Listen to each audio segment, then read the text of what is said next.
Assalamualaikum warahmatullahi wabarakatuh.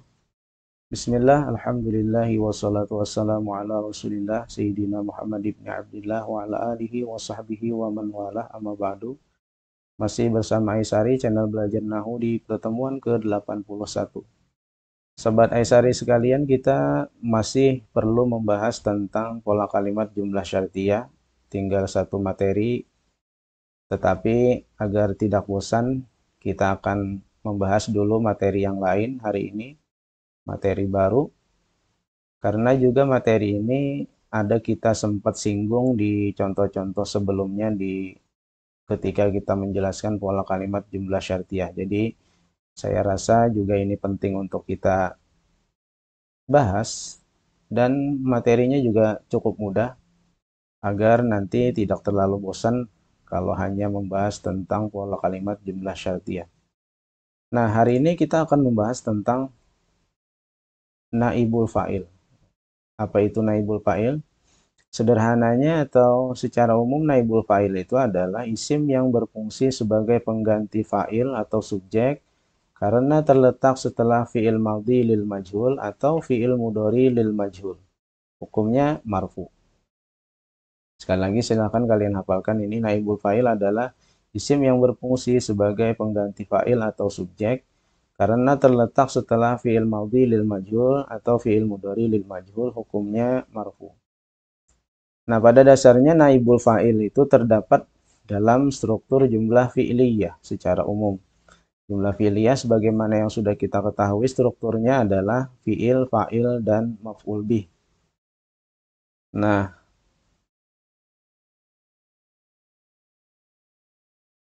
jadi untuk naibul fa'il karena juga terdapat di dalam pola kalimat jumlah fi'liyah, dia juga mengikuti struktur atau ketentuan-ketentuan dalam jumlah fi'liyah. Misalnya, fi'il dan fa'il wajib ada di dalam kalimat jumlah fi'liyah ya. Demikian pula, apabila ada fi'il majhul, maka harus ada juga naibul fa'il.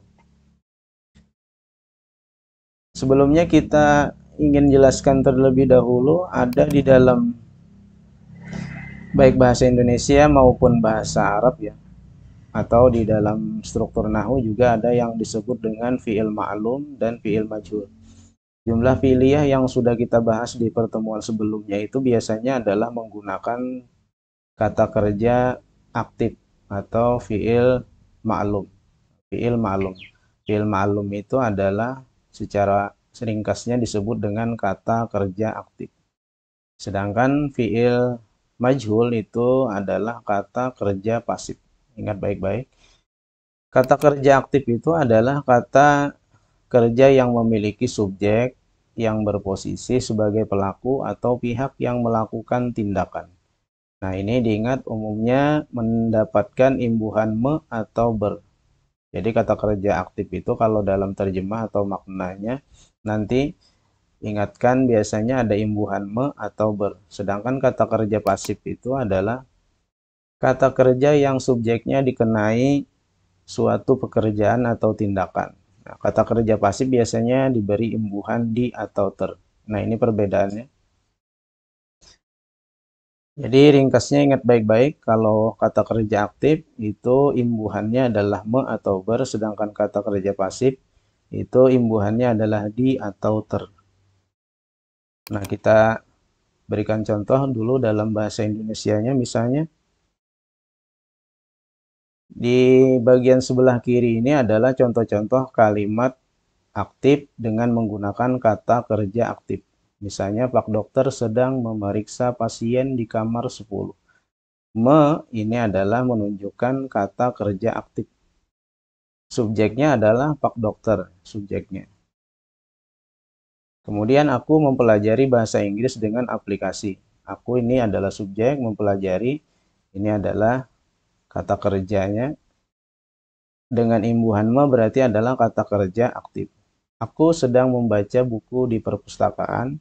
Ibu menggoreng ikan hasil tangkapan ayah. Polisi sedang menolong pengendara yang tergelincir di jalan. Ibu Budi berenang di kali yang dangkal. Ber juga adalah kata kerja aktif. Subjeknya di sini adalah Budi. Menunjukkan berenang ini menunjukkan kata kerja aktif. Aku sudah berencana liburan minggu depan. Juga berencana ini adalah kata kerja aktif. Subjeknya adalah aku ya. Jadi semuanya ini menggunakan kalimat yang menggunakan kata kerja aktif. Subjeknya ini tadi sudah ya. Kemudian sebelah kanan ini adalah contoh-contoh kalimat pasif. Kalimat pasif berarti menggunakan di dalamnya kata kerja pasif. Contohnya disiram. Bunga matahari disiram oleh anak. Di sini subjeknya adalah bunga matahari. Nah, kalau di dalam bahasa Indonesia, subjek itu baik dalam kata kerja, baik dalam kalimat aktif maupun kalimat pasif, namanya tetap sama subjek atau pelakunya. Tetapi kalau nanti dalam struktur nahu, dalam struktur bahasa Arab, apabila apabila kata kerjanya itu menggunakan kata kerja aktif atau maklum, maka subjek itu dinamakan dengan fa'il. Nah, sekali lagi,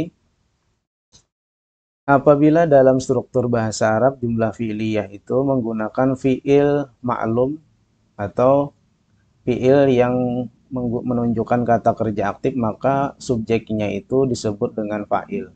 Nah, sedangkan apabila dalam kalimat itu menggunakan kata kerja pasif, maka subjeknya dinamakan dengan naibul fa'il. Kalau dalam bahasa Indonesia ya tetap sama subjek kalau strukturnya itu. Tapi kalau dalam nahu, apabila kalimat itu menggunakan kata kerja pasif, maka subjeknya itu sudah berubah nama menjadi naibul fa'il. Nah, ini semuanya di sebelah kanan ini contoh kata kerja pasif. Ikan salmon sudah dimakan Ani tadi pagi. Berarti dimakan ini adalah kata kerja pasif. Maka kalau dalam struktur nahu, ikan salmon ini, subjek ini sudah tidak lagi dinamakan dengan fa'il, tetapi naibul fa'il. Wortel dimasak intan sampai matang. Wortel ini kalau dalam bahasa Indonesia jadi subjek, tapi kalau dalam nahu nanti disebut dengan naibul fa'il karena menggunakan kalimat ini menggunakan kata kerja pasif ya. Air sungai teracuni limbah pabrik. Ter ini juga menunjukkan kata kerja pasif. Subjek di sini menjadi subjek di sini air sungai, tapi kalau dalam struktur nahu nanti disebut dengan tidak lagi dengan fa'il tapi naibul fa'il. Sirup mangga diminum oleh Budi. Sirup mangga dalam struktur bahasa Indonesia disebut subjek. Kalau jumlah fi'liyah biasa disebut dengan fa'il, tapi karena menggunakan kata kerja pasif berarti menjadi naibul fa'il. Karena apa? Kata kerja pasifnya di atau ter.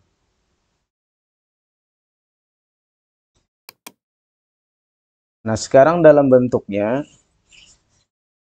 kalau kalian hafal tasrif ma'lumnya, ini juga ada bentuk dari fi'il majhul baik fi'il madi maupun fi'il mudhari. Ciri khasnya seperti ini ya. Fi'il madi huruf awalnya dhammah dan huruf sebelum akhirnya berbaris kasroh. Sedangkan fi'il mudhari huruf awalnya berbaris dhammah dan huruf sebelum akhirnya berbaris fathah. Jadi apabila kalian menemukan fi'il madi atau fi'il mudhari yang bentuknya seperti rumus ini, maka dia bisa dikategorikan sebagai fi'il majhul. Apabila fi'il madi berarti dia adalah fi'il madhi lil majhul, sedangkan apabila dia fi'il mudhari, dia adalah fi'il mudhari lil majhul. Contohnya berikut. Fu'ila, duriba, ju'ila, kuri'a, kutiba, syuriba, kussira, ustughfira. Ini semuanya adalah fi'il madi lil majhul. Alasannya kenapa? Karena huruf depannya berbaris dhamma, huruf sebelum akhirnya adalah berbaris kasroh. Nah, ini mirip ya. Nah, ini juga awalnya adalah dhamma, huruf sebelum akhir ini. Ini huruf terakhirnya adalah ro, sebelum akhirnya adalah sa ya, berarti kasroh. Kemudian ini huruf awalnya adalah alif, berbaris dhamma, huruf sebelum akhirnya itu fa, berbaris kasrah. Nah, ya, apabila kalian menemukan bentuk fi'il mudhari seperti ini, berarti dia adalah fi'il fi'il madhi lil majhul. Jadi apabila kalian menemukan fi'il madi bentuk seperti ini, dia adalah fi'il madi lil majhul atau fi'il madi yang menunjukkan kata kerja pasif. Sedangkan di bawah ini yuf'alu, yudrobu, yuj'alu, yukra'u, yuktabu, yushrabu, yukassaru, dan yustagfaru ini adalah fi'il mudhari lil majhul. Alasannya karena huruf sebelumnya berbaris doma dan huruf sebelum akhirnya berbaris fathah. Ingat rumusnya baik-baik. Yuf'alu, yudrobu, yuj'alu, yukra'u, yuktabu, yushrabu, yukassaru, yustagfaru. Nah ini huruf depannya berbaris doma, huruf sebelum akhir berbaris fathah, huruf sebelum akhirnya fa. Fu'ila dilakukan, yuf'alu dilakukan. Ini fi'il madi lil majhul, ini fi'il mudhari lil majhul. Duriba dipukul, yudrobu dipukul. Ini juga fi'il madi lil majhul, fi'il mudhari lil majhul. Ju'ila dijadikan, yuj'alu dijadikan. Quri'a dibaca, yuqra'u dibaca. Kutiba ditulis. Syuriba diminum. Kusira diperbanyak. Ustughfira diminta ampun. Nah, jadi itu semuanya menunjukkan makna di atau ter. Berarti dia adalah fi'il madi dalam bentuk majhul atau fi'il madi dan fi'il mudhari dalam bentuk majhul atau dalam bentuk pasif. Nah, langsung saja karena strukturnya itu seperti jumlah fi'liyah, hanya saja penyebutannya berbeda. Nanti kita lihat contohnya masing-masing seperti ini. Yang pertama, wa khuliqal insanu dhaifan. Ini contoh dari ayat penggalan ayat Al-Qur'an ya. Dan manusia diciptakan dalam keadaan lemah. Dan manusia diciptakan dalam keadaan lemah. Kalian perhatikan di sini ada fi'il madi lil majhul. Maknanya diciptakan. Berarti ini adalah polanya adalah jumlah fi'liyah. Tetapi karena fi'ilnya dalam bentuk majhul, pasif, berarti tidak ada fa'il, hanya ada naibul fa'il. Subjeknya disebut dengan naibul fa'il. Sebelum kita i'rabkan, kita hitung seperti biasa 1, 2, 3, 4. Ini adalah huruf athof. Apabila dia masih ada korelasi atau ada ikatan dengan kalimat sebelumnya jadi huruf athof. Kalau tidak ada berarti dia adalah huruf istinaf, mengawali kalimat. Khuliqa fi'il madi dalam bentuk majhul karena huruf depannya berbaris dhamma, huruf sebelum akhir kasroh. Dan maknanya pun menunjukkan pasif. Al-insanu adalah isim mufrad. Ini alif dan nun hanya punya kemiripan ya dengan isim tasniah, tetapi dia adalah isim mufrad. Kemudian dhaifan juga isim mufrad. Isim di awal ulangi. Maaf ya ini salah-salah. Wa adalah huruf istinaf, khuliqa adalah fi'il madi lil majhul. Hukumnya mabni, hukumnya juga sama seperti fi'il madi ma'lum yang sudah kita bahas terdahulu. Karena huruf terakhirnya adalah qaf berbaris fathah, berarti dia mabni al-fath.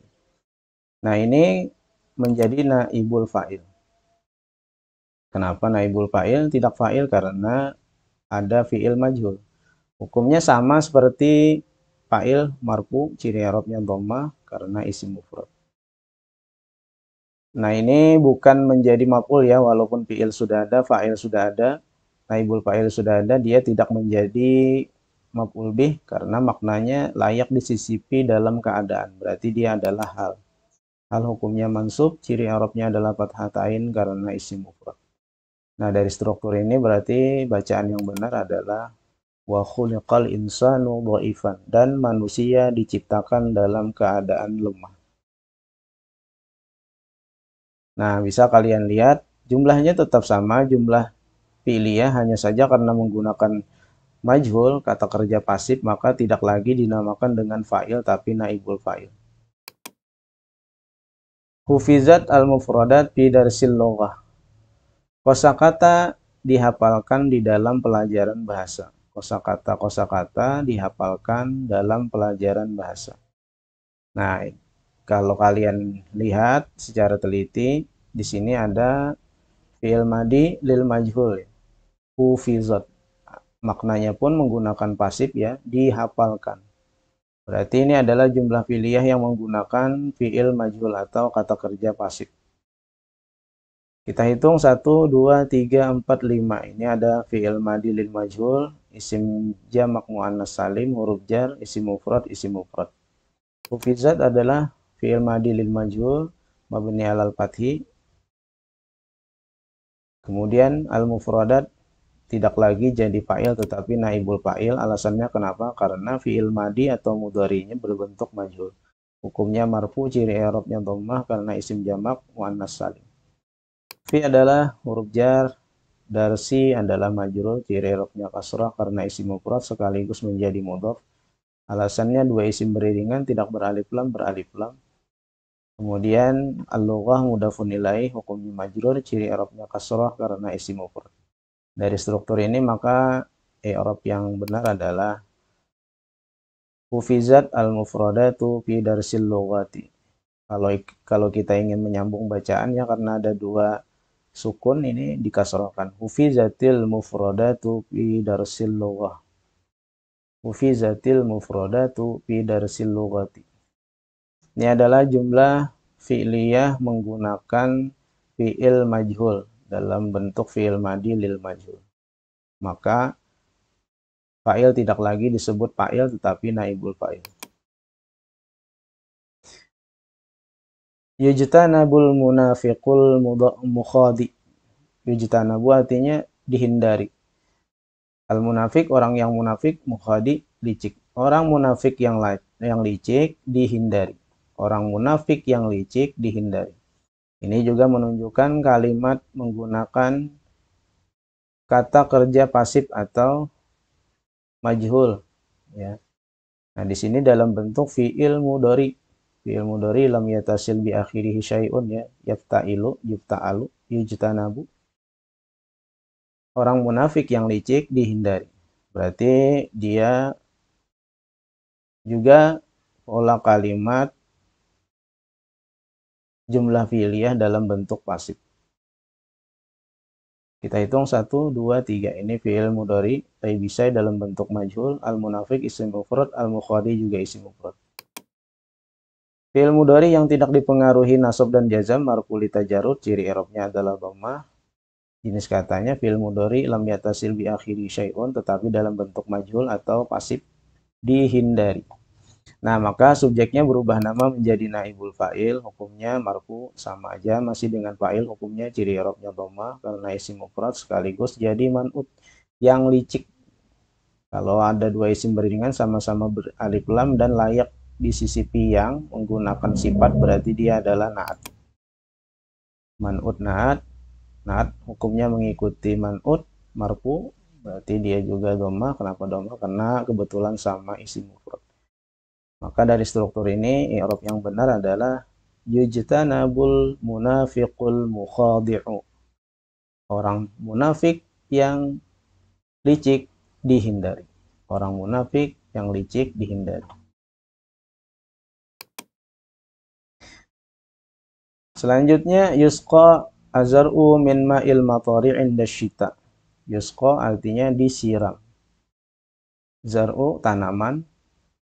Tanaman disiram dari air hujan atau tanaman tersiram dari air hujan ketika musim panas. Syita musim panas. Sekali lagi, tanaman tersiram dari air hujan ketika panas, ketika musim panas. Kita lihat situ ada ulang ya. Salah ini. Tanaman disiram dengan air hujan ketika musim dingin, sita musim dingin. Bukan musim panas. Jadi di sini adalah kalimat pasif karena di dalamnya ada menggunakan fi'il majhul, ya, yusqa. Fi'il apa ini? Fi'ilnya dalam bentuk mu'tal akhir karena ada huruf ilat, ya. Huruf ilatnya kita lihat ini alif apa waw apa ya, karena sebelumnya berbaris fathah berarti adalah alif, ya. Hanya saja ditulis seperti ya. Kita hitung 1, 2, 3, 4, 5, 6, 7. Ini adalah fi'il mudhari mu'tal dalam bentuk majhul. Ini isim mufrad, ini huruf jar, isim mufrad, huruf dzarab, isim mufrad.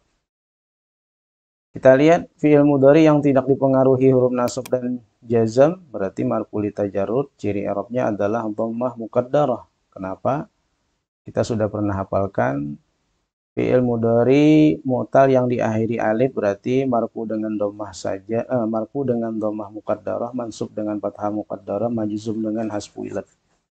Marfunya adalah dhammah muqaddarah, tidak muncul dhammahnya. Kenapa? Karena alasannya ta'adzur, alif sama sekali tidak dapat menerima baris.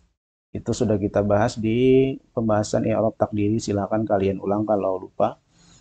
Karena adalah fi'il mudhari lam yatasil bi akhiri syai'un dalam bentuk majhul atau pasif. Berarti az-zar'u-nya ini adalah kedudukannya sebagai naibul fa'il. Ciri hukumnya marfu, ciri i'rabnya dhamma karena isim mufrad. Min adalah huruf jar, majrur, ciri i'rabnya kasrah karena isim mufrad sekaligus jadi mudhaf. Matar mudhafun ilaih, majrur kasrah karena isim mufrad. Indah huruf dzarab, syita majrur, ciri i'rabnya kasrah karena isim mufrad. Nah, dari struktur ini i'rabnya adalah yusqal zar'u min ma'il matari 'inda syita'i. Yusqal zar'u min ma'il matari 'inda syita'i. Tanaman tersiram dengan air hujan ketika musim dingin. Kalimat ini adalah jumlah fi'liyah tetapi menggunakan fi'il mudhari lil majhul, maka subjek tidak lagi dinamakan fa'il tetapi menjadi naibul fa'il.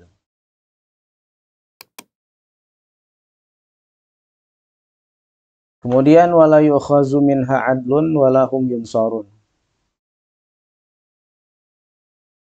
Ini juga adalah kalimat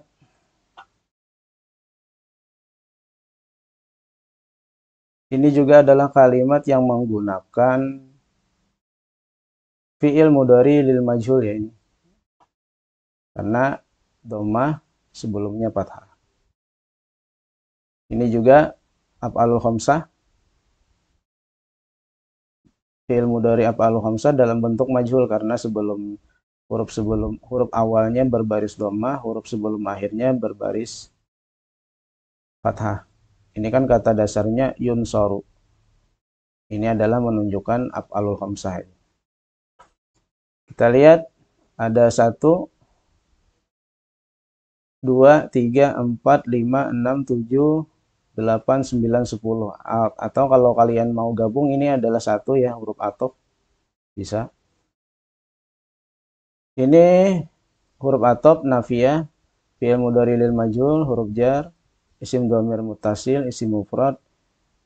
Kalau kalian gabung huruf athof boleh. Ini kalau kalian pisah huruf athof lanya nafiyah, kemudian hum, isim dhamir munfasil, yunsarun, af'alul khamsah juga dalam bentuk majhul. Wa istinaf, lanya la nafiyah. Kemudian yukhazu adalah marfu li tajarrud karena tidak dipengaruhi nasab dan jazam. La ini bukan nasab dan jazam tetapi nafiyah dan tidak ya, dan tidak diminta.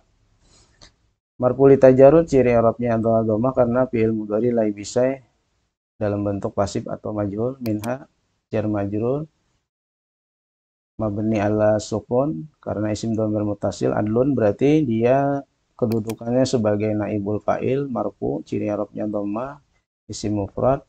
Wala sama, kalau kalian ingin huruf athof harus ada ikatan dengan kalimatnya karena ini berbeda. Ini bukan fi'il, strukturnya berarti kita anggap baru, huruf istinaf, dan la-nya adalah la nafiyah, dan tidaklah mereka ditolong, atau dan mereka tidak ditolong. Berarti hukumnya isim dhamir munfasil di mana saja menjadi mubtada, hukumnya mabni ala sukun, isim dhamir munfasil. Yunsarun berarti af'alul khamsah, marfu li tajarrud karena tidak dipengaruhi nasab dan jazam. Ciri i'rabnya nun, af'alul khamsah dalam bentuk majhul, yunsaruna. Nah, apabila ada fi'il majhul berarti ada naibul fa'ilnya karena kalimatnya sudah habis dan ini pasti sudah menunjukkan bahwa naibul fa'ilnya adalah domir hum. Jadi bisa juga karena mirip dengan fa'il ya, fa'il ada johir dan domir, maka naibul fa'il juga ada yang johir, ada yang domir. Ini adalah contoh untuk naibul fa'il dalam bentuk domir. Nah, kemudian karena ada mubtada, harus ada khobar. Kalimat yang lainnya sudah habis berarti khobarnya karena jumlah piliyah adalah fi'il majhul dan naibul fa'il menjadi khobar. Wala yukhazu minha adlun wala hum yunsarun. Nah, jadi itulah intinya untuk pola kalimat atau naibul fa'il. Dalam struktur biasa, apabila kalimat itu menggunakan fi'il maklum, maka subjek dinamakan dengan fa'il. Tetapi kalau di dalam kalimat itu menggunakan fi'il majhul, baik fi'il madi maupun fi'il mudhari dalam bentuk majhul, maka fa'il subjek tidak lagi dinamakan dengan fa'il tetapi naibul fa'il. Nah, itu saja yang bisa kita bahas hari ini. Silakan kalian berlatih untuk contoh-contoh berikut. Bisa kalian buka kosakatanya di kamus bahasa Arab atau di translate Google agar lebih mudah sambil memperkaya kosakata untuk belajar nahunya. Jadi di samping bisa mengeorobkan juga bisa memahami kalimat dengan baik. Wallahu a'lam bishawab. Wa ilaihil marji wal ma'ab subhanakallahumma wa bihamdika asyhadu an la ilaha illa anta astaghfiruka wa atubu ilaik. Selamat belajar.